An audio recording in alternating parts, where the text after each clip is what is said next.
হলো মধ্যমান বা মিডিয়ান। মধ্যমান বা মিডিয়ান বের করার সময় আমাদেরকে যেটা করতে হবে, আমাদের কাছে অবিন্যস্ত সংখ্যা থাকবে। অবিন্যস্ত সংখ্যা মানে যে সংখ্যাগুলিকে সাজানো থাকে না, যেমন 1, 5, 7, 2, 3 এরকম আছে অবিন্যস্ত সংখ্যা আছে, তাহলে এগুলিকে আমার সাজাতে হবে। তাহলে অবিন্যস্ত সংখ্যার মধ্যে জোড় এবং বিজোড় সংখ্যক সংখ্যা থাকতে পারে। তাহলে আমাদের কাছে দুটো সূত্র আছে। যদি পর্যবেক্ষণ সংখ্যা মানে এগুলি, যদি পর্যবেক্ষণ সংখ্যা অযুগ্ম বা বিজোড় হয় তবে মধ্যমা সূত্র হলো n+1/2 তম পদ। আবার যদি পর্যবেক্ষণ সংখ্যা যুগ্ম বা জোড় হয় তবে মধ্যমা সমান n/2 তম পদ প্লাস n/2 + 1 তম পদ হোল ডিভাইড বাই 2। তাহলে কি জানলাম? এক নাম্বার সূত্র হলো যদি পর্যবেক্ষণ সংখ্যা অযুগ্ম বা বিজোড় হয়, যেমন এখানে অযুগ্ম সংখ্যা মানে পর্যবেক্ষণ সংখ্যা যে অবিন্যস্ত সংখ্যাটা আছে, ঠিক আছে, অবিন্যস্ত সংখ্যা দিয়ে আমার কাছে কিটা আছে 1, 5, 7, 2, 3। তাহলে এখানে আমার কয়টা আছে? 1, 2, 3, 4, 5টা সংখ্যা আছে। তো 5টা সংখ্যা আছে মানে সেটা কি? এটা অযুগ্ম সংখ্যা। তো অযুগ্ম সংখ্যা হলে আমার সূত্র হইব n+1/2 তম পদ।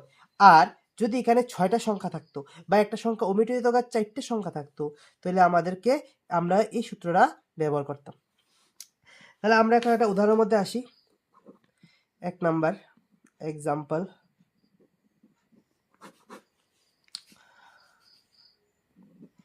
8, 3, 5, 9, 10, 11, 7 সংখ্যাগুলির মধ্যমান বা মিডিয়ান নির্ণয় করো। আমাদের ফার্স্ট যে কাজ আমরা লিখব,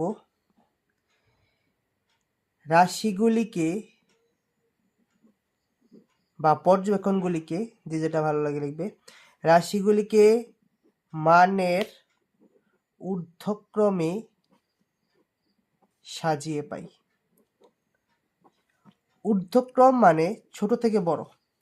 তাহলে আমি ফার্স্টে ছোটটা লিখব 3, তারপরে আসবে 5, তারপরে আসবে 7, তারপর 8, তারপর 9, 10, 11, 1, 2, 3, 4, 5, 6, 7, 1, 2, 3, 4, 5, 6, 7। ঠিক আছে, আমাদের 7টা সংখ্যা হলো। তাহলে আমরা লিখব এখানে পর্যবেক্ষণ সংখ্যা n সমান কত হলো? 7। 1, 2, 3, 4, 5, 6, 7 লেগা 7। তাহলে 7 সংখ্যাটা কি সংখ্যা? অযুগ্ম সংখ্যা। অযুগ্ম সংখ্যা কিভাবে বুঝলাম? যদি কোনো সংখ্যাকে 2 দিয়ে ভাগ না যায় তাকে বলবো আমরা অযুগ্ম সংখ্যা। যেমন 7 সংখ্যাকে 2 দিয়ে ভাগ যায় না। 7 সংখ্যা দিয়ে 2 দিয়ে ভাগ গেলে 3 দুগুণে 6, 1 ভাগশেষ থাকে, তার জন্য 7 সংখ্যাটা অযুগ্ম সংখ্যা।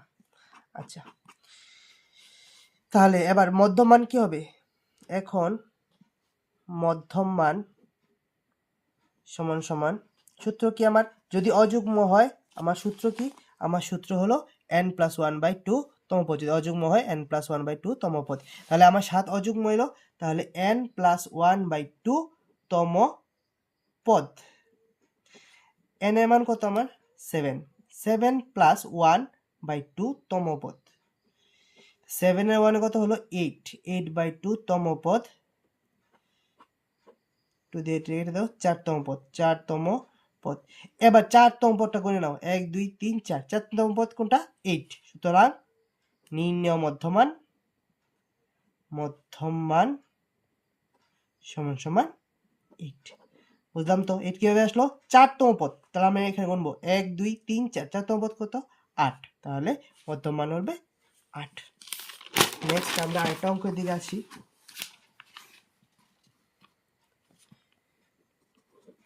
4, 8, 9, 10, 12, 16, ঠিক আছে, এগুলো সাজিয়ে দিয়েছে। রাশিগুলির মধ্যমান নির্ণয় করো। তাহলে আমাদের সাজানোর কোনো প্রয়োজন নেই, তাহলে আমরা লিখবো, লাইনটা লিখবো, রাশিগুলিকে মানের ঊর্ধ্বক্রমে সাজিয়ে পাই। তাহলে ছোটকে 4, তারপর আসবে 8, তারপর আসবে 9, তারপর আসবে 10, তারপরে 12, তারপরে 16, 1 2 3 4 5 6, 1 2 3 4 5 6। আচ্ছা, তাহলে এখানে পর্যবেক্ষণ সংখ্যা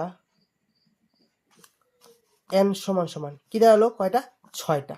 তাহলে 6 কি যুগ্ম সংখ্যা, কেন জানি, কারণ 6কে 2 দিয়ে ভাগ করলে কোনো ভাগশেষ থাকে না, তাই জন্য 6 কি সংখ্যা, যুগ্ম সংখ্যা। তাহলে যুগ্ম সংখ্যা হলে আমাদের সূত্র কি, সুতরাং মধ্যম মান, সূত্র বসাবো আমরা, n/2 তম পদ প্লাস n/2 প্লাস 1 তম পদ হোল ডিভাইড বাই 2।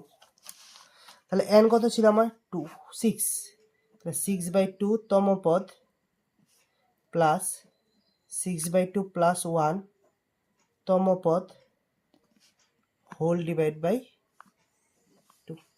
2 দিয়ে কেটে দাও, 3 দুগুণে 6, 2 দিয়ে কেটে দাও, 3 দুগুণে 6। তাহলে এখানে কি দাঁড়ালো, 3তম পদ, 3তম পদ প্লাস প্লাস কি দাঁড়ালো, 3 আর 1 4তম পদ হোল ডিভাইড বাই 2। 3তম পদ 1 2 3, 3তম পদ কত, 9, 4তম পদ হলো 10, তাহলে 9 প্লাস 10/2, 9 এ 10 কি হলো 19/2, 19কে 2 দিয়ে ডিভাইড করে দাও, 19কে 2 দিয়ে ডিভাইড, 9 2 যা 18 আর 1 বেরোলো 0.05 2 যা 10, 9.5। সুতরাং কি বেরোলো আমার কাছে, মধ্যম মান নির্ণেয় মধ্যম মান সমান সমান 9.5।